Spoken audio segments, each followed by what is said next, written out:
16 दिसंबर 1971 को चंद तारीखी नौयत की तस्वीर कैप्चर की जाती हैं जो आगे चलकर एक नई बहस और बहुत सारे सवालात खड़े कर देती हैं। जहां इन तस्वीर से मुतल्लिक बहुत सी झूठी कहानियां और अफसाने घड़े गए, वहीं पे बहुत सा सच भी आवाम से छुपाया गया।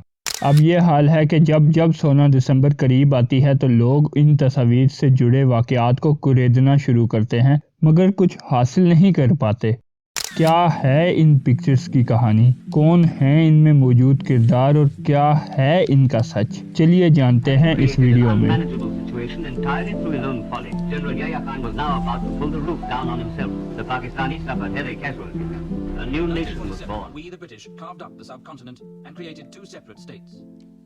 Today, 24 years later, after a war that lasted only 13 days, there are now 3 states.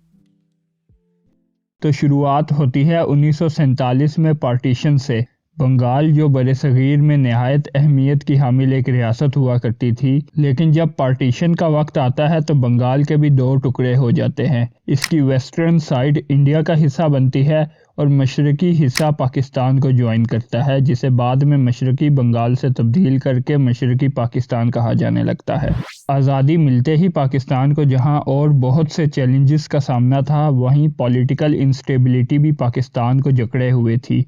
कायद आज़म की वफ़ात और लियाकत अली ख़ान की शहादत के बाद ये पॉलिटिकल स्ट्रक्चर मज़ीद बिगाड़ का शिकार होता है। जैसे तैसे 1956 का आइन बनता है तो अयूब खान का मार्शल लॉ उसे मुअत्तल कर देता है और ठीक यहीं से मशरकी पाकिस्तान और मगरबी पाकिस्तान में दूरियों का आगाज़ होता है। जनरल अयूब के दौर में बंगाली सियासी मामलात में इस्टेब्लिशमेंट की मुसलसल मुदाखलत से अब तंग आ चुके थे। उनके नज़दीक पाकिस्तान की पॉलिटिकल एलीट जो मगरबी पाकिस्तान से ताल्लुक़ रखती थी, उन्हें वो हकूक़ नहीं दे रही थी जो देना बनता था। उर्दू को कौमी ज़ुबान बनाने पर जो बेचैनी कभी बंगालियों में पैदा हुई थी, अब वो दोबारा से परवान चढ़ने लगती है।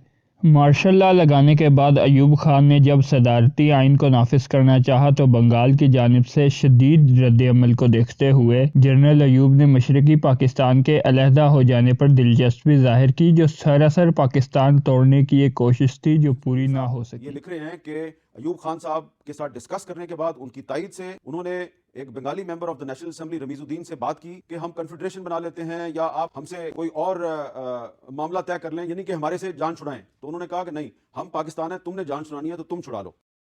यहाँ ये जानना बहुत ज़रूरी है कि पाकिस्तान की कुल आबादी का 56% बंगालियों पर मुश्तमिल था, यानी बंगाली मेजॉरिटी में थे और बाकी का 44% में मगरबी पाकिस्तान के बासी थे।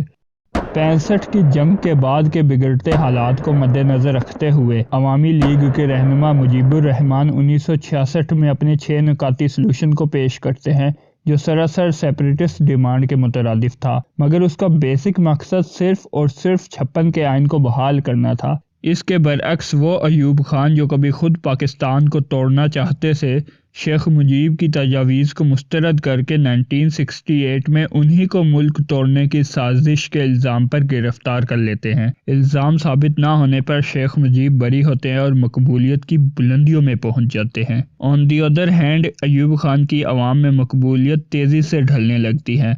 उनके खिलाफ मशरकी पाकिस्तान में शदीद एहतजाज शुरू हो जाते हैं। अब अपने ही फैलाए गए रायते को समेट न सकने पर जनरल अयूब ओहदे से मुस्ताफ़ी होकर इक़्तिदार जनरल याहिया के सुपुर्द कर देते हैं। जनरल याहिया 1971 में मुल्क में पहले आम इंतखाबात कराते हैं, जिनके रिजल्ट्स निहायत ही पेचीदा थे। शेख मुजीब की पार्टी अवामी लीग कौमी असम्बली की 167 नशिस्तों के साथ कामयाब ठहरती है, मगर उनमें से एक भी सीट मगरबी पाकिस्तान से हासिल नहीं कर पाती। मगरबी पाकिस्तान की अवामी लीग को उसकी सेकुलर आइडियोलॉजी समेत मुकम्मल तौर पर मुस्तरद करती है, जिसके चलते जनरल याहिया भुट्टो की हमायत के साथ शेख मुजीब को इक़्तिदार सौंपने से गुरेज करते हैं। ऐसा करना बंगालियों के लिए रेड लाइन था। बदले में शेख मुजीब जनरल स्ट्राइक्स और सिविल नाफरमानी तहरीक का आगाज़ करते हैं और यहीं से बांग्लादेश लिबरेशन वार का आगाज़ होता है।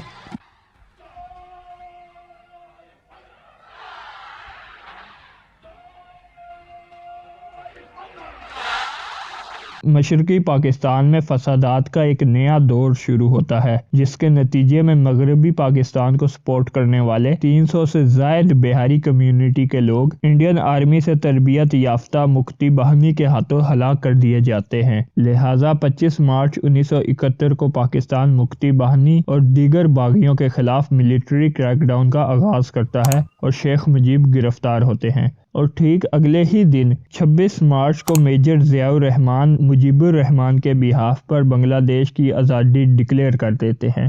حالات بد سے بدتر ہوتے جا رہے تھے۔ اسی دوران موقع کو غنیمت جانتے ہوئے 28 اپریل کو انڈیا انٹرفیئر کرتا ہے اور انڈیا کی مسلسل مداخلت کے پیش نظر پاکستان 3 دسمبر 1971 میں انڈیا کو اپنی ایئر فورس کے ذریعے مغربی محاذ پر بھرپور جواب دیتا ہے۔ انڈیا پاکستان کے مابین اب باقاعدہ جنگ کا آغاز ہوتا ہے جو 13 دن تک جاری رہتی ہے۔ مغربی محاذ پر پاکستان اپنی پکڑ تو جمائے رکھتا ہے، لیکن مشرقی حصے میں انڈین آرمی غالب آ کر جنرل عبداللہ خان نیازی کو سرنڈر کی پیشکش کرتی ہے۔ جنرل یحییٰ جو اس وقت سیز فائر چاہتے تھے، لیکن اس کے برعکس 16 دسمبر 1971 کو جنرل نیازی انڈین آرمی کے سامنے ہتھیار ڈال دیتے ہیں۔ 16 دسمبر 1971 کی صبح جب جنرل عبداللہ خان نیازی انڈین جنرل جگجیت سنگھ کے سامنے انسٹرومنٹ آف سرنڈر سائن کرتے ہیں، تب یہ تصاویر کیپچر کی جاتی ہیں۔ پاکستان 71 کی جنگ کو بالآخر ہار جاتا ہے۔ 20 دسمبر 1971 کو بھٹو اقتدار میں آتے ہیں اور کچھ وقت گزرنے کے بعد پاکستان بنگلہ دیش کو تسلیم کر لیتا ہے۔ 1973 کو بھٹو پاکستان کو ایک پارلیمانی آئین فراہم کرتے ہیں جو آج تک برقرار ہے۔ دوستو، قیام پاکستان کا مقصد ایک اسلامی فلاحی ریاست کا قیام تھا، لیکن وقت گزرنے کے ساتھ ساتھ ہمارا مشرقی حصہ سیکولرزم کی طرف راغب ہونے لگا، جبکہ مغربی حصہ اسلام کی حاکمیت چاہتا تھا۔ اب دونوں اطراف کلچرل ہم آہنگی کا ہونا لگ بھگ ناممکن سا ہو گیا تھا۔ ایسے میں بنگلہ دیش کا قیام ایک بہترین سلوشن تھا۔ دنیا میں ایک نئی مسلم ریاست کا وجود ہوا، یونائٹڈ نیشن میں ایک اور مسلم نمائندگی سامنے آئی، لیکن اس کے لیے جو طریقہ اپنایا گیا وہ سراسر ظلم پر مبنی تھا۔ یہ واقعہ اپنے آپ میں بہت بڑا سبق تھا، لیکن بجائے اس سے کچھ سیکھنے کے، بجائے کہ مزید غلطیوں سے اجتناب کیا جاتا، 1977 کو ایک تہجد گزار امت کے وسیع تر مفاد میں 73 کے آئین کو، جس کی پاسداری کا کبھی اس نے حلف اٹھایا تھا، معطل کر کے پھر سے مارشل لاء کو نافذ کر دیتا ہے۔ ختم ہو چکی ہے، سارے ملک میں مارشل لاء نافذ کر دیا گیا ہے، قومی اور صوبائی اسمبلیاں توڑ دی گئی ہیں، صوبائی گورنر ایک مرتبہ پھر پاکستان ڈکٹیٹرشپ کے ناسور میں جکڑا جاتا ہے۔